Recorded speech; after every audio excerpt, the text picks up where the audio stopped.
বাংলাদেশকে বাদ দিয়ে নতুন বন্ধু খুঁজে নিয়েছিল ভারত। ভেবেছিল স্কটল্যান্ডকে দিয়ে পুষিয়ে নেবে বাংলাদেশের খরচ। তবে সেটা বোধহয় ভালোই করতে পেরেছে তারা। এর মাঝেই যে টিকিট বিক্রি হয়ে গেছে ৩৪৮টা। হ্যাঁ, শুনে অবাক লাগতেই পারে।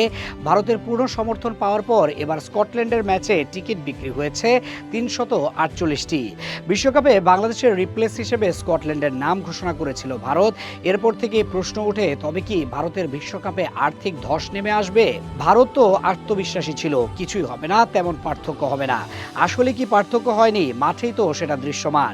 সবার আগে টিকিট ব্যবসার দিকেই না হয় তাকানো যাক, সেখানেই পরিষ্কার হয়ে যাবে অনেক কিছু।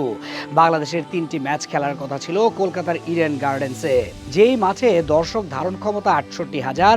উদ্বোধনী দিনে স্কটল্যান্ড ও ওয়েস্ট ইন্ডিজ মুখোমুখি হচ্ছে একে অপরের। এই ম্যাচে বিক্রি হওয়া টিকিট সংখ্যা 2917টি। ভাবা যায়? তবে এত টিকিট বিক্রির খবর শুনে অবাক হতে হবে না। আরও চমক আছে দ্বিতীয় ম্যাচে। স্কটিশরা নিজেদের দ্বিতীয় ম্যাচ খেলতে নামবে ইতালির সাথে। এই ম্যাচেও থাকার কথা ছিল বাংলাদেশের, মাঠও সেই ইডেন গার্ডেন্স। এই ম্যাচেও হয়নি কোনো কাজ, বরং এই ম্যাচের ধস নেমেছে আরও বেশি। ক্যারিবিয়ানদের টানে না হয় কিছু দর্শক আসার সিদ্ধান্ত নিয়েছে, কিন্তু ইতালি ও স্কটল্যান্ডের খেলা কেই বা দেখবে? এই ম্যাচে টিকিট বিক্রি হয়েছে ৩৪৮টি। হ্যাঁ, ঠিকই শুনেছেন, মাত্র ৩৪৮টি। আরেকটি ম্যাচ অনুষ্ঠিত হবে একই মাঠে, সেটা স্কটল্যান্ড ও ইংল্যান্ড। এই ম্যাচের টিকিট বিক্রি হয়েছে 2075টি। 3টি ম্যাচের টিকিট মিলিয়েও পার হয়নি 6000 টিকিট।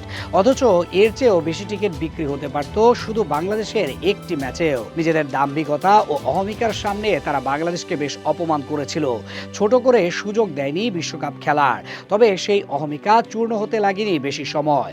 বিশ্বকাপ ঘনিয়ে আসতে না আসতেই পেয়ে গেছে সেটার ধাক্কা। মাঠে যেমন দর্শক হবে না, তেমনি তাদের হোটেল ব্যবসা বন্ধ। বাংলাদেশ না যাওয়ায় এখন মার্কেটেও ব্যবসার ধস নেমেছে। সব মিলিয়ে ভারত যা আশা করেছিল তার কিছুই পূর্ণ হলো না। পাকিস্তানের সাথে ম্যাচ হারিয়ে 6000 কোটি টাকার ধাক্কা তো খেয়ে গেছে আগেই, এখন এসব ধাক্কাও খাচ্ছে তারা।